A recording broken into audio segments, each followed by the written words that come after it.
Salut à tous, on se retrouve pour une nouvelle vidéo. Alors aujourd'hui je vais vous parler de DirectX 12.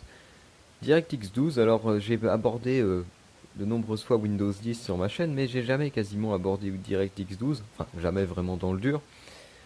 Alors je vais donc vous parler de DirectX 12. Alors c'est quoi DirectX? D'abord on va faire un peu le tour de la question. DirectX c'est un composant qui est installé donc qui est dans Windows si vous voulez, et qui a la particularité en fait de faire un peu c'est un peu compliqué à expliquer, mais c'est qu'il va faire un peu le lien entre le hardware et le software. C'est-à-dire que DirectX, il va gérer, par exemple, bon d'abord il faut savoir que vous allez vraiment utiliser DirectX quand vous allez faire du jeu vidéo, quand vous utilisez vraiment les capacités au niveau de la carte graphique. C'est là que DirectX va rentrer vraiment en compte et va servir vraiment énormément. Si vous faites que de la bureautique, comment dire, ça ne jouera pas trop, hein. Enfin, c'est pas très grave, hein, mais c'est vraiment dans le jeu vidéo, dans le gaming, que c'est là que DirectX se fait le plus, qui sert vraiment le plus et qui est le plus utilisé, c'est dans ce domaine-ci. Donc oui, je reprends un peu. DirectX, en fait, c'est donc un composant qui est intégré à Windows qui fait le lien entre le matériel et le logiciel.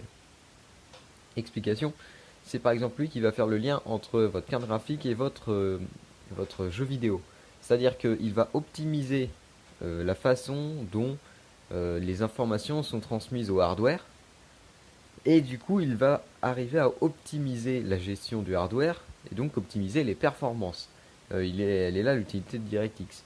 Alors DirectX, il faut savoir que c'est intégré d'origine euh, dans Windows, hein. Tous les Windows modernes ont leur DirectX intégré dans Windows. Mais DirectX évolue. Alors il évolue tout simplement parce que le matériel évolue, le hardware évolue, hein. Au niveau hardware, on a de plus en plus de performance. Le software évolue également de son côté, puisque si le hardware est plus performant, on peut débrider un peu les capacités. Enfin, on peut débrider les capacités, on peut amener à se servir différemment du software et à utiliser plus son PC, enfin plus intensivement. Enfin bref, on peut faire des usages au niveau software qu'on ne pouvait pas faire avant parce qu'on manquait de puissance. Et donc les deux sont liés, et ce qui fait que il y a régulièrement des avancées au niveau de DirectX, tout simplement parce que Microsoft le développe en permanence pour qu'il soit à jour et faire en sorte de ne pas être à la traîne. Donc il y a vraiment un lien qui se fait entre comment dire Windows, les composants qu'il y a dans Windows, DirectX et le hardware. C'est ça qui va vraiment faire que votre PC va avoir des performances optimales tout le temps. Alors, il faut savoir que DirectX, vous en rendez pas compte, mais il sert beaucoup plus souvent que vous le croyez. Même un simple traitement de texte ou même un simple Paint ou Photoshop, oui, d'accord. Même un simple Paint ou même une page web peut se servir de DirectX pour optimiser par exemple la vidéo. Mais c'est quelque chose qu'en DirectX qu'on ne peut pas gérer. C'est quelque chose qui tourne en arrière-plan, qu'on n'a pas conscience et qui n'a pas par exemple de panneau de configuration comme aurait un pilote pour votre carte graphique par exemple. Il n'y a pas de, comment dire, on peut pas vraiment le modifier en tant qu'utilisateur normal. On peut pas modifier DirectX pour changer son comportement et tout le bazar. On peut éventuellement le supprimer, mais c'est tout. Et puis bon, ça n'a quasiment aucune utilité en plus de le supprimer. Mais bref, voilà, c'est là que DirectX va servir. Alors on est passé à DirectX 12. DirectX 12. Alors d'abord, il faut savoir que DirectX 12 est sorti. Oui, 12, faut pas que. J'ai du mal à le dire un peu. Et alors il faut pas penser en fait que ça va être disponible sur tous les Windows, puisque DirectX 12 est sorti en même temps que Windows 10 pour une simple et bonne raison, c'est que DirectX 12 ne peut être qu'avec Windows 10. Si vous avez Windows 7 ou Windows 8, 8. Vous êtes obligatoirement sous DirectX 11 et il est impossible de passer sous DirectX 12. La seule façon de passer sous DirectX 12, c'est de passer sous Windows 10. Donc on voit bien là que DirectX 12 est vraiment réservé à Windows 10, parce que c'est la grande nouveauté du moment chez Microsoft. Et alors, qu'est-ce que ça va nous apporter DirectX 12? Donc jusqu'à présent on était à DirectX 11 et cette version 12 en fait va changer quand même pas mal de choses. Premièrement, DirectX 12 va vous faire gagner des performances. Ça, si vous êtes un gamer, ou même pas forcément un gros gamer, hein, mais quelqu'un qui joue régulièrement aux jeux vidéo, eh bien, je vous conseille, si ce n'est pas encore fait, de passer sous Windows 10 pour justement bénéficier de DirectX 12, puisque vous allez gagner en performance. Vous allez gagner en performance pour plusieurs choses. Premièrement, parce que les jeux vont, donc, sur un plan software, les jeux vont être mieux, comment dire, mieux optimisé, l'optimisation est meilleure. Donc même si les jeux actuels, ceux qui sont sortis, tous les jeux qui sont sortis jusque-là, ne sont pas faits pour DirectX 12, il faut savoir que faut que les développeurs, comment dire, codent un peu les jeux pour qu'ils soient compatibles DirectX 12. Mais même si les jeux actuels ne sont pas encore, enfin n'utilisent pas à fond DirectX 12, ils l'utilisent évidemment parce qu'il faut savoir que DirectX est rétro-compatible. Donc ils savent l'utiliser, il n'y a pas de problème, hein, ils utilisent DirectX 12, ça fonctionnera, hein, n'ayez pas peur, vos jeux fonctionneront, il n'y a aucun problème. Et ils fonctionneront même mieux, même si c'est pas à fond, ils fonctionneront mieux, puisque DirectX 12 est capable de s'optimiser, d'optimiser au niveau software, et d'optimiser vos jeux en fait, et ce qui fait que vous allez gagner en performance rien qu'au niveau software. Le fait de passer de DirectX 11 à DirectX 12, vous allez gagner de ce côté-là. Mais l'endroit où vous allez encore plus gagner, c'est au niveau hardware, puisque vous allez gagner en performance sans rien changer à votre matériel. Et les gains sont pas du tout, ce sont pas des gains complètement farfelus du genre 1 ou 2%. Hein. Sur une config moyenne, on va dire Core i5 et GTX 960, vous allez pouvoir gagner jusqu'à 10% de performance. C'est-à-dire que vous prenez la même config, Core i5, GTX 960, vous prenez ça, vous les êtes sous Windows 7, admettons, ou même sous Windows 8 avec DirectX 11. Vous allez faire tel score en FPS dans n'importe quel jeu. Eh bien, il faut savoir que en passant de DirectX, donc en passant de Windows 7, 8.8, 8.1 à Windows 10, donc en passant de DirectX 11 à DirectX 12, vous allez gagner environ entre 5 à 10% en performance, et ça se ressent vraiment puisque j'ai lu des tests à propos de ça sur notamment Project Cars. Project Cars en 1920 par 1080p, vous gagnez environ 9-10 FPS rien qu'en passant sous DirectX 12. Hein. Aucune modification matérielle, que simplement une mise à jour sous Windows 10 pour bénéficier de DirectX 12. Donc si vous êtes un gamer, c'est vraiment, faut vraiment passer sous Windows 10 et bénéficier de DirectX 12 parce que ça va vous faire vraiment gagner des performances. C'est pas le truc où on vous annonce 0,5% de performance ou même 3% de performance. Là, c'est calculé. Vous pouvez gagner jusqu'à 10% de performance. Et c'est même encore mieux que ça. Avec les configs haut de gamme, style GTX 980, 980 Ti, voire même Titan X, hein, mais bon là, on commence à monter haut. Mais pour des configs de ce genre-là, qui utiliseraient un Core i7 par exemple, vous pouvez gagner jusqu'à 30, 35, même 40% de performance. Et encore une fois, sans rien toucher au hardware. Strictement rien, rien, rien. Juste en faisant la mise à jour sur Windows 10. Alors comment cette magie peut avoir lieu?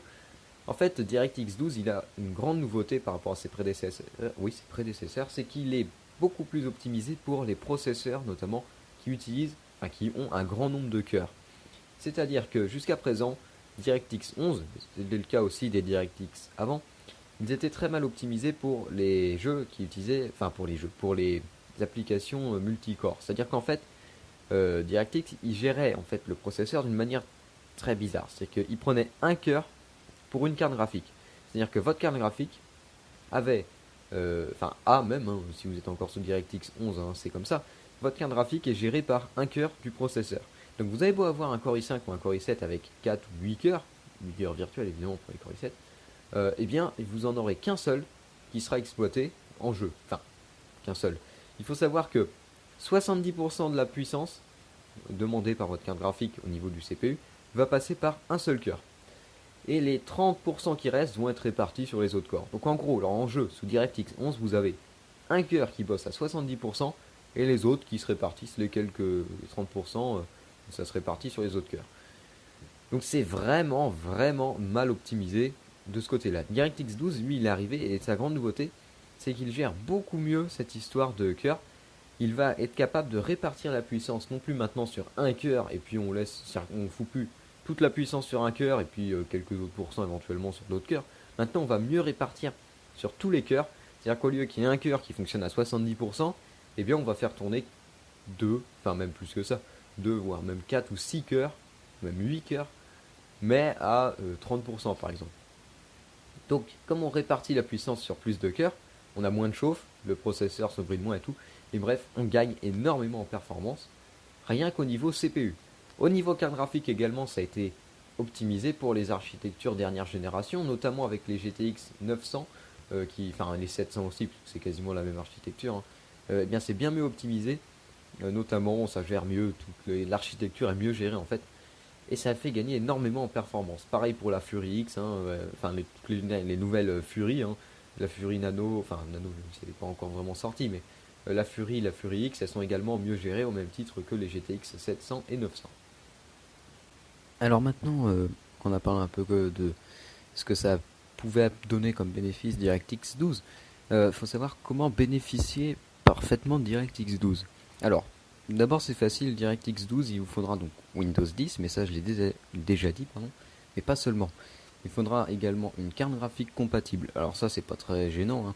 Toutes les cartes graphiques de chez Nvidia depuis 2011 sont compatibles, et toutes les cartes graphiques d'AMD depuis 2012 sont compatibles. Donc, toutes celles qui ont été produites avant 2011 pour Nvidia et avant 2012 pour AMD ne seront pas compatibles, et toutes celles produites après cette date seront compatibles. Donc ce qui laisse quand même énormément de choix, on va dire. Donc toutes les cartes qui ont moins de 4 ans, 4-5 ans, 3-4 ans sont tout à fait valables et sont prêtes à passer sous DirectX 12. Mais attention, DirectX 12 comme DirectX 11, il y a plusieurs niveaux. Il y a DirectX 12.0. Alors c'est quoi DirectX 12.0? C'est tout simplement une version de DirectX, mais avec quelques optimisations qui ne sont pas activées, quelques petits trucs qui sont pas, qui sont inactifs, quoi. Tout ça, ce sera pour toutes les cartes graphiques que je viens d'évoquer. Et il y a un deuxième niveau, c'est DirectX 12.1, c'est un niveau supérieur. Alors attention, DirectX 12.1, il est compatible qu'avec les cartes les plus récentes. C'est-à-dire que il sera compatible avec, les plus récentes et les plus haut de gamme. Il sera compatible avec les GTX 980, 980 Ti et Titan X. Et chez AMD, ce sera compatible avec la R9 Fury et la R9 Fury X. Ce sont les seules cartes actuellement compatibles avec DirectX 12.1. DirectX 12.1, il n'y a pas grand chose de plus que DirectX 12.0 quoi. Mais il y a quand même quelques petits trucs qui font que ça pousse encore l'optimisation plus loin. Et c'est ça notamment qui fait que les cartes les plus haut de gamme bénéficieront des plus gros bénéfices. C'est-à-dire que, comme j'ai dit précédemment, si vous avez qu'une 960 par exemple, vous gagnerez environ 10% à passer sous DirectX 12, donc 10% de performance. Par contre, si vous avez une 980 Ti, vous pourrez gagner 35% de performance. Bon, c'est vrai, c'est notamment grâce à cet effet DirectX 12.1, mais faut savoir aussi que bon, ce sont des chiffres qui peuvent être un peu floutés, tout simplement parce que si vous avez, je sais pas moi, quelque chose un composant un peu faible, ça pourra éventuellement vous bouffer une grande partie de la marge. Donc c'est vraiment dans une configuration optimale que vous pouvez avoir ces gains de performance. Il faut savoir que pour une configuration un peu avec par exemple un processeur qui soit un petit peu sous-dimensionné par rapport à un graphique, bah vous gagnerez pas suffisamment. Enfin vous gagnerez pas 35% de performance. Donc c'est vraiment à prendre, c'est vraiment le maximum du maximum que vous pouvez gagner. Alors ensuite le futur de DirectX 12, parce que DirectX 12 ça vient tout juste de sortir, et on pense déjà au futur de DirectX 12. Alors premièrement au niveau des jeux, pour l'instant aucun jeu n'est sorti nativement compatible avec DirectX 12. C'est-à-dire que les jeux qui sont sortis sont compatibles DirectX 11, supportent DirectX 12, le supportent même très bien, et profitent même encore de gains de performance à fonctionner sous DirectX 12. Mais on pourrait encore gagner encore plus, et c'est ce qui va d'ailleurs se passer, tout simplement parce qu'il faut que les jeux, il faut le temps aux développeurs de sortir les nouveaux jeux qui eux seront compatibles DirectX 12 et qui eux pourront tirer parti pleinement à 100% de DirectX 12 quoi. Donc déjà on sait déjà qu'avec les jeux qui vont sortir, on va gagner en performance. Ensuite le matériel également. Le matériel, bon pour ce qui est processeur, il n'y a pas de changement, hein, ça n'influe pas au niveau de DirectX. Il n'y a que le nombre de cœurs qui influe, mais ça n'a rien à voir, on va dire, avec pur et dur le logiciel quoi. Mais par contre avec les cartes graphiques également, puisque comme je disais précédemment, aucune carte graphique non plus n'est sorti nativement sous DirectX 12. Donc à part les 980 Ti, Titan X, Fury X, donc de chez AMD, ce sont des cartes graphiques puissantes, très haut de gamme, qui sont prévues pour ça, mais autrement toutes les autres cartes ne sont pas nativement compatibles DirectX 12. Elles le sont parce que elles sont assez récentes, mais elles ne le sont pas pleinement. Il faudra que les architectures soient un petit peu optimisées, notamment les drivers soient optimisés, il y aura beaucoup de choses à optimiser, donc les marques auront encore du boulot. Mais voilà quoi. C'est Pour l'instant, DirectX 12 n'est pas encore utilisé à fond. Il faudra encore attendre d'ici 1 ou 2 ans. On pourra dire que ça y est, on utilisera DirectX 12 à fond, puisqu'on aura les jeux qui seront sortis. On aura sûrement encore une génération de cartes graphiques, hein, puisque je rappelle quand même qu'AMD a prévu de sortir l'année prochaine sa future génération de cartes graphiques. Là encore, il faut savoir que les R300 qui sont sortis dernièrement ne sont que du renommage. Il n'y a rien de nouveau, un renommage, un peu d'overclock, et puis voilà, ils ont sorti une nouvelle gamme. Donc il y aura vraiment une nouvelle gamme avec un nouveau procès de gravure et tout. Donc ça fait un moment qu'on nous en parle, mais ça a pris un peu de retard, mais voilà. Donc bref, je pars complètement à côté, mais ce sera seulement ces générations-là, les futures générations qui vont sortir de cartes graphiques, qui seront pleinement et 100% compatibles avec DirectX 12. Maintenant du côté des IGP, les APU de chez AMD, bah, c'est un peu comme les cartes graphiques. Ils fonctionneront sous DirectX 12.0, mais pas pleinement et optimalement. Je ne sais pas si ça se dit optimalement. Bref, pas au maximum. Bon, de toute façon, on ne joue pas avec une IGP, hein, même avec les APU AMD, on ne peut pas vraiment jouer. Aussi à Minecraft au mieux, mais bon voilà, quoi, ça va pas loin. Donc, pour vraiment bénéficier à fond des performances DirectX 12, bah, ce ne sera pas encore pour les APU modernes de chez AMD. Et pour les IGP d'Intel, c'est exactement pareil. Compatible DirectX 12.0, mais pas de compatibilité 12.1 prévue, même si Intel a dit que toutes les architectures Haswell, Broadwell et Skylake évidemment seront compatibles avec, seront plutôt bien compatibles avec DirectX 12, mais je pense que on sait que quand même elles seront pas non plus compatibles comme faudra attendre encore la future génération avec les futurs IGP pour qu'elles soient pleinement compatibles DirectX 12. Voilà, donc j'espère que j'aurai fait le tour de DirectX 12. Je vois qu'on en a eu pour environ, je sais pas. Bref, que bon, ça dure assez longtemps quand même comme vidéo, mais c'était juste pour faire un point un peu sur DirectX 12, sur ce qui va sortir, quoi, ce qui va se faire, quoi, comme avancée technologique. Donc voilà, donc si vous n'êtes pas encore passé sous Windows 10 et que vous êtes un gamer, enfin vous voulez bénéficier des bénéfices dont je vous ai parlé, eh bien je vous invite à passer encore une fois de plus sous Windows 10. Autrement, bon, ouais, ça n'a pas non plus un intérêt énorme, hein, mais ça peut être un petit gain si vous avez un petit jeu par exemple qui commence à. Si vous avez un jeu qui vous manquez un tout petit peu de puissance dans un jeu, passez sous Windows 10 avec DirectX 12 et vous verrez que vous aurez peut-être faire en sorte que ce jeu tourne pleinement. Voilà, donc je pense pas que j'ai grand chose à rajouter. Si vous avez des questions à propos de DirectX 12, vous pouvez les mettre dans les commentaires. Autrement, j'ai rien à rajouter, donc je vous dis salut à tous et à la prochaine.